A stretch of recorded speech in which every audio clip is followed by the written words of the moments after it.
DSSB की तरफ से वेरियस पोस्ट के लिए वैकेंसी निकाल दी गई है। तो इस वीडियो में आपको PGT इंग्लिश के बारे में बताया जाएगा। बाकी आपको हर एक पोस्ट पर वीडियो मिल जाएगी, जिसके लिए चैनल पर एक प्लेलिस्ट बना दी जाएगी और हर एक पोस्ट का अप्लाई करके आपको वीडियो मिल जाएगी। तो उसके लिए आपको चैनल पे जाके प्लेलिस्ट चेक करते रहना है। आपको हर एक वीडियो पे कैसे आवेदन करना है सिखा दिया जाएगा। और साथ ही साथ चैनल को सब्सक्राइब करके भी रखें, ताकि हर एक पोस्ट की वीडियो आते ही आपको इंस्टेंट नोटिफिकेशन मिलते रहे। तो चैनल को सब्सक्राइब करके बेल आइकन प्रेस करना ना भूलें। चलिए, तो इस वीडियो में आपको PGT इंग्लिश के फॉर्म को फिल करना सिखाया जाने वाला है। इसके लिए आपको इसकी ऑफिशियल वेबसाइट पर लेके चलते हैं, जहां पर आपको स्टार्टिंग से बताएंगे कि अपने रजिस्ट्रेशन को कैसे कंप्लीट करना है और उसके बाद अपने फॉर्म का आवेदन कैसे करना है। तो हर एक जानकारी आपको इस वीडियो में दी जाएगी। तो सबसे पहले आपको यहाँ पर इसकी ऑफिशियल वेबसाइट पर आना है। आपको साइड में रजिस्ट्रेशन का बटन दिख जाएगा, जिस पर सबसे पहली बार आपको रजिस्ट्रेशन करना होता है। तो मैं 1 मिनट में आपको रजिस्ट्रेशन करके सिखा देता हूँ। उसके बाद लॉगिन करके फॉर्म का आवेदन करना भी सिखाएंगे। तो यहाँ पर सबसे पहले मैं मान के चलता हूँ कि आप एक न्यू यूजर हैं, तो आपको क्लिक फॉर न्यू रजिस्ट्रेशन पे क्लिक करना है। ऐसा करते ही आपके सामने रजिस्ट्रेशन फॉर्म ओपन हो जाता है, जहाँ पर आपको ऊपर ही कुछ इंस्ट्रक्शन दिख जाएंगे। अच्छी तरीके से आपको इसे रीड करना है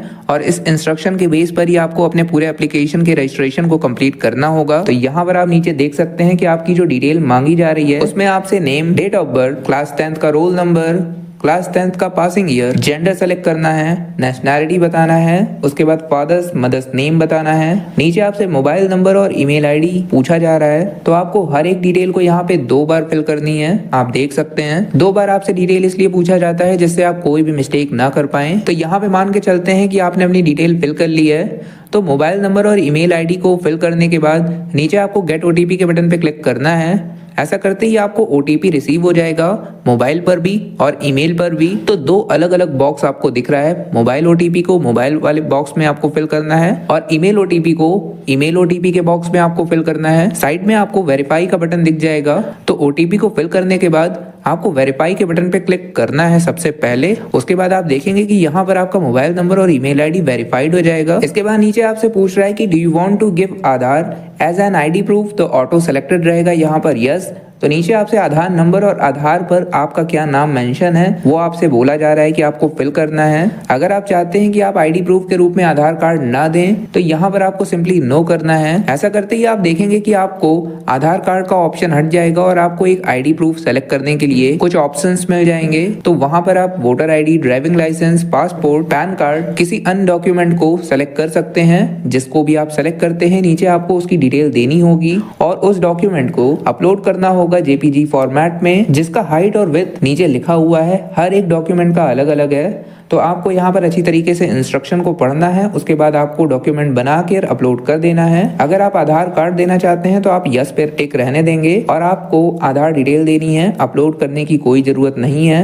इसके बाद नीचे आपको पासवर्ड क्रिएट करना है, जिसका इंस्ट्रक्शन साइड में दिया हुआ है। पासवर्ड क्रिएट करने के बाद नीचे आपको पासवर्ड को री एंटर करना है। नीचे चेकबॉक्स पे चेक करना है, प्रीव्यू देखना है। उसके बाद दोबारा चेकबॉक्स पे चेक करने के बाद आपको सबमिट के बटन पे क्लिक कर देना है। ऐसा करते ही आपके स्क्रीन पर और आपके मोबाइल नंबर और ईमेल आईडी पर रजिस्ट्रेशन नंबर आपको मिल जाएगा, जिसको आपको लाइफ टाइम सेव करके रखना है, क्योंकि ये आपका 1 टाइम रजिस्ट्रेशन होता है। इसके बाद वापस से आपको DSSB की ऑफिशियल वेबसाइट पर आना है। यहाँ पर आपको साइन इन वाले ऑप्शन पे क्लिक करना है। साइन इन डिटेल देने के बाद यहाँ पर आपको लॉग इन कर लेना है, जिसमें आपसे date of birth, 10th roll number, 10th passing year और पासवर्ड पूछ रहा है। तो ये सारी डिटेल को आपको फिल करना है। नीचे आपको कैप्चा फिल करना है और साइन इन के बटन पे क्लिक कर देना है। ऐसा करते ही आप देखेंगे कि आपकी रजिस्ट्रेशन डिटेल आपके सामने आ गई है और आपका डैशबोर्ड लॉगिन हो चुका है। अब आपको इतने सारे वेरियस पोस्ट में किसी का भी आवेदन करने के लिए आप साइड में देख सकते हैं कि अप्लाई फॉर न्यू एप्लीकेशन पे क्लिक करना है। यहाँ पे आप क्लिक करते ही करंट नोटिफिकेशन के पेज पर आ जाते हैं, जिसमें आपको सभी पोस्ट लाइन वाइज दिख जाते हैं। यहाँ पर आपको काफी सारे पोस्ट दिखते हैं। तो आज यहाँ पर आपको PGT इंग्लिश के फॉर्म को अप्लाई करके दिखाया जाएगा। तो यहाँ पर PGT इंग्लिश के सामने आप देख सकते हैं अप्लाई नाउ के बटन पे मुझे क्लिक करना है। तो यहाँ पर जैसे ही आप क्लिक करेंगे, आपके सामने एप्लीकेशन ओपन हो जाएगा, जहाँ पर आपसे पर्सनल डिटेल पूछेगा। लेकिन यहाँ पर पर्सनल डिटेल आपका रजिस्ट्रेशन टाइम से ही ऑटो फिल रहेगा। अच्छी तरीके से आपको इसका मिलान कर लेना है। नीचे आपसे प्रेजेंट एड्रेस और परमानेंट एड्रेस पूछा जा रहा है। तो सबसे पहले आपको प्रेजेंट एड्रेस फिल करना है, नीचे पिन कोड बताना है। इसके बाद आपको साइड में परमानेंट एड्रेस टाइप करना है। अगर दोनों अलग है तो आपको टाइप कर देना है। अगर सेम है तो बीच में आपको चेक बॉक्स दिख रहा होगा, जिस पर आप चेक करेंगे ऑटोमेटिक आपका प्रेजेंट एड्रेस ही परमानेंट एड्रेस में टाइप हो जाएगा। इसके बाद नीचे आपको कैटेगरी बताना है, जिसमें एक लिस्ट आ जाएगी general, OBC, SC, ST, EWS। तो आप किसी भी कैटेगरी से हैं आपको यहाँ पे सेलेक्ट कर लेना होता है। अगर आप जनरल कैटेगरी से आते हैं तो आपको यूआर कैटेगरी सेलेक्ट करना होगा, जिसमें आपको कोई भी डिटेल नहीं मांगी जाएगी। लेकिन अगर आप ओबीसी से आते हैं तो आपको ओबीसी सेलेक्ट करना है। यहाँ पर आपको दो ऑप्शन मिल जाते हैं, ओबीसी दिल्ली या फिर ओबीसी आउटसाइड दिल्ली। तो अगर आप ओबीसी दिल्ली से हैं तो ओबीसी दिल्ली को सेलेक्ट करें, नीचे आपको डिटेल देनी होगी। लेकिन अगर आप ओबीसी आउटसाइड दिल्ली हैं तो यहाँ पर अगर आप क्लिक करते हैं तो एक पॉपअप आ जाएगा जिसमें लिखा रहेगा OBC outside Delhi is not eligible category for reservation. तो यहाँ पर आपको समझ जाना है कि ओबीसी आउटसाइड दिल्ली को यूआर सेलेक्ट करना होगा। आप इसके लिए नोटिफिकेशन भी पढ़ सकते हैं। तो अगर आप ओबीसी दिल्ली से आते हैं तभी आप ओबीसी दिल्ली को सेलेक्ट करें, अन्यथा यूआर सेलेक्ट करें। और अगर ओबीसी दिल्ली सेलेक्ट करते हैं तो नीचे आपको सर्टिफिकेट डिटेल देना होगा। इसके बाद अगर आप एससी या एसटी से आते हैं तो भी आपको सर्टिफिकेट डिटेल देना होता है, जिसमें आपको certificate number, issuing date, issuing authority और इशूइंग स्टेट आपको बताना होगा। स्टेट आप देखेंगे कि यहाँ पे दिल्ली ऑटोमेटिक सेलेक्टेड रहता है। आपको यहाँ पे लिस्ट आ जाएगी तो अपने हिसाब से आपको लिस्ट में अपने स्टेट को सेलेक्ट कर लेना है जहां पर आपका सर्टिफिकेट इशू किया गया है। इसके बाद नीचे आपसे सब कैटेगरी पूछ रहा है, तो अगर सब कैटेगरी लिस्ट में दिए हुए किसी भी सब कैटेगरी में अगर आप आते हैं तो आपको टिक करना होगा, अन्यथा आप इसे खाली छोड़ सकते हैं। नीचे आपसे बोल रहा है कि डिबेट बाय बोर्ड और एनी अदर एजेंसी, तो यहाँ पर नो ऑटो सेलेक्टेड रहेगा।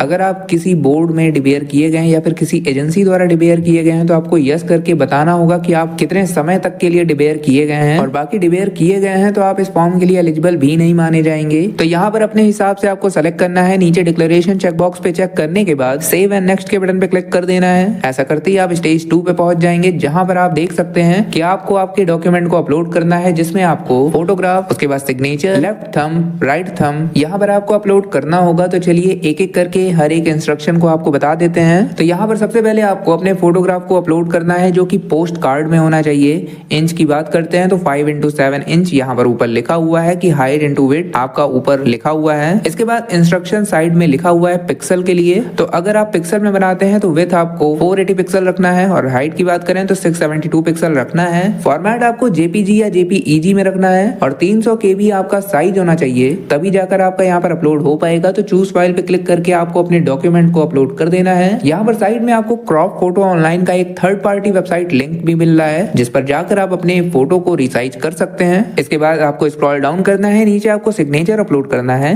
जिसका इंस्ट्रक्शन आपको साइड में लिखा मिल जाएगा। विड्थ की बात करते हैं तो 140 पिक्सल और हाइट आपको 110 पिक्सल पे बना के रखना है। जेपीजी फॉर्मेट होना चाहिए और 40 KB के अंदर आपको अपने फाइल को बनाना है। चूज फाइल पे क्लिक करके फाइल सेलेक्ट करना है और अपलोड कर देना है। इसी तरीके से आपको लेफ्ट थंब इंप्रेशन और राइट थंब इंप्रेशन भी नीचे अपलोड करना है। इंस्ट्रक्शन साइड में लिखा मिल जाएगा, दोनों का ही सेम है। 110 पिक्सल इंटू 140 पिक्सल आपको थंब इंप्रेशन का बनाना है, जेपीजी फॉर्मेट में और 40 KB के अंदर रखना है। आप आसानी से चूज फाइल पे क्लिक करके फाइल को सेलेक्ट करेंगे, आप देखेंगे कि आपका फाइल अपलोड हो गया और आपके सामने शो करेगा। नीचे आपको नेक्स्ट के बटन पे क्लिक करना है। ऐसा करते ही आप क्वालिफिकेशन के पेज पे पहुंच जाएंगे। यहाँ पर आपको अपने क्वालिफिकेशन को सेलेक्ट करना होगा। आपको यहाँ पे 4 क्वालिफिकेशन अलग अलग दिख रहे हैं, जिसके सामने 4 बॉक्स आपको दिख रहे हैं। ऊपर लिखा हुआ है कि सेलेक्ट क्वालिफिकेशन कैटेगरी एनीवन। तो आपको यहाँ पर किसी एक क्वालिफिकेशन के साथ आगे बढ़ना होगा। तो आपको हर एक डिटेल देते हैं। यहाँ पर सबसे पहले नंबर पे आपको master degree in English plus BEd आपको दिख जाएगा। तो यहाँ पर अगर आप मास्टर डिग्री इन इंग्लिश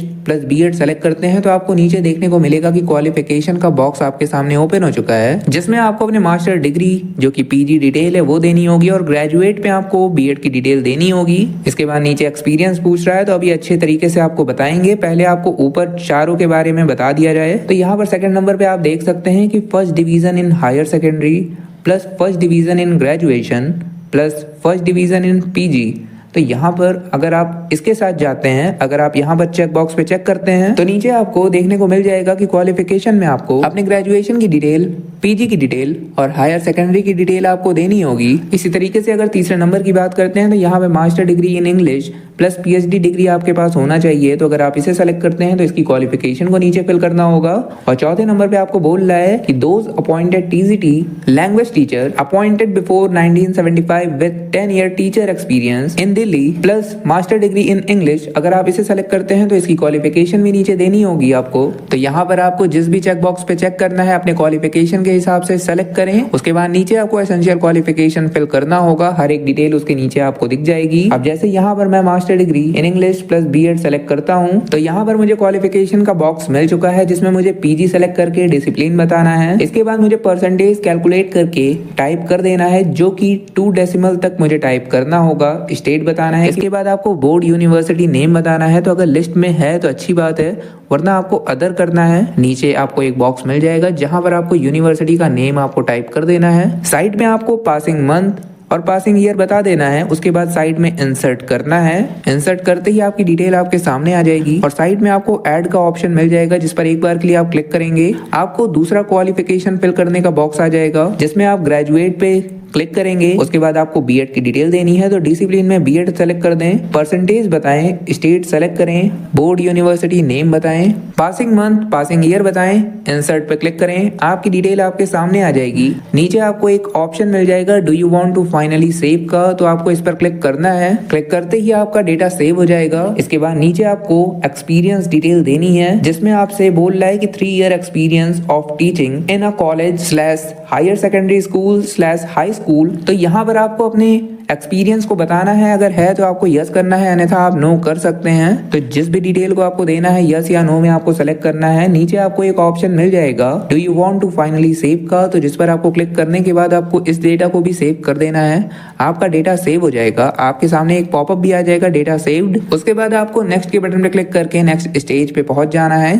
तो अभी आगे चलते हैं, लेकिन उसके पहले मैं आपको ये बताना चाहता हूं कि अगर आप किसी और क्वालिफिकेशन को यहाँ पे सेलेक्ट करते हैं तो आपको उसकी डिटेल भी इसी प्रकार से देनी है, और देने के बाद do you want to finally save करने के बाद आपका डेटा सेव हो जाएगा। एक्सपीरियंस बताने के बाद आपको नेक्स्ट के बटन पे क्लिक करना है। ऐसा करते ही आप देखेंगे कि आप स्टेज 4 पे पहुंच चुके हैं, जहां पर आपका एप्लीकेशन का पूरा प्रीव्यू आपको दिखाया जाएगा। आपके स्टेज 1 से स्टेज 4 तक जितने भी डिटेल आपने दी, आपको हर एक डिटेल यहाँ पर दिख जाएगा, तो आपको अच्छी तरीके से देख लेना है। उसके बाद नीचे आने के बाद आपको डिक्लेरेशन चेक बॉक्स पे चेक करना है और फाइनल सबमिट कर देना है। ऐसा करते ही आपको रिडायरेक्ट कर दिया जाता है आपके पेमेंट पेज पर, जहाँ पे चेक बॉक्स को चेक करने के बाद आपको पे के बटन पे क्लिक करना है। ऐसा करते ही आप पेमेंट पेज पे रिडायरेक्ट कर दिए जाएंगे, जहां पर आपको net banking, debit credit card, UPI काफी ऑप्शन मिल जाते हैं, जिससे आपको अपने फॉर्म का पेमेंट कर देना है, जो कि मात्र 100 रुपए का होगा। तो आपको पेमेंट करना है। पेमेंट करने के बाद आपको रिडायरेक्ट कर दिया जाएगा DSSB के ऑफिशियल वेबसाइट पर। आपका डैशबोर्ड लॉगिन रहेगा और एक पॉपअप में आपको एप्लीकेशन नंबर मिल जाएगा। उसके बाद आप सेकंड लाइन में यहाँ पर देख सकते हैं प्रिंट एप्लीकेशन का आपको एक ऑप्शन मिल रहा है, जिस पर आपको क्लिक करना है। क्लिक करने के बाद आपको अपने पोस्ट को सेलेक्ट करना है, जिस भी पोस्ट का आपने फॉर्म फिल किया है।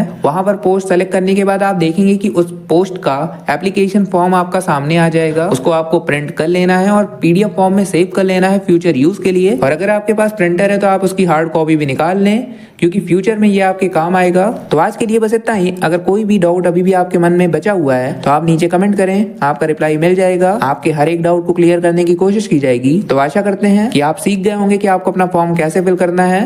अगर इस वीडियो से आपकी कुछ हेल्प हुई हो तो इस वीडियो को लाइक किए बिना बिल्कुल ना जाएं, और चैनल बनाए हैं तो चैनल को सब्सक्राइब भी कर लें, बेल आइकन भी प्रेस कर लें, जिससे आपको ऐसे ही अपडेट्स मिलते रहें। धन्यवाद।